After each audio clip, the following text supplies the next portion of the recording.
நண்பர்களே, நீங்கள் போகணுங்கிற ஆசையில் வந்து சில இதில் வந்து நீங்கள் கம்மியில் போய் எடுக்கீங்க. தயவு செய்து எடுத்துடாதீங்க.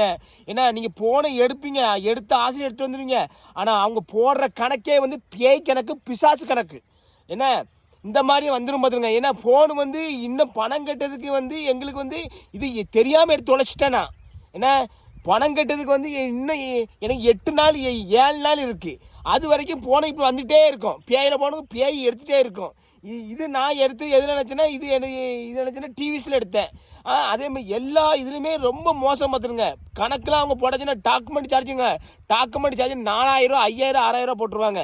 ஆனால் உங்களுக்கு வந்து சொல்கிறது என்னது, 0 பேலன்ஸு, உங்களுக்கு வட்டி கிடையாதுமாங்க. அங்கே போய் நம்ம தாலி இருக்கிற அறுப்பை பார்த்தாச்சுன்னா பெரிய அறுப்பாக இருக்கும். தயவு செய்து எடுத்துறாங்க. ஏன்னா இப்படி வந்து நான் ஃபோன் பேசுகிறது இப்படி வந்தாச்சுன்னா எனக்கு வந்து ரொம்ப பாதிக்கு, தொழில் பாதிக்கு. எனக்கு ஃபோன் வச்சு தான் எனக்கு இது இப்படி ஒரே டொய் வந்துருக்கு. 2ஆம் தேதி தான் உருவா கிடக்க எடுத்து தொலைஞ்சிடலாமா? இப்படி போட்டு அனுப்புனா என்ன அர்த்தம் சொல்லுங்கள்? ரைட், எல்லோரும் உஷாராக இருங்க.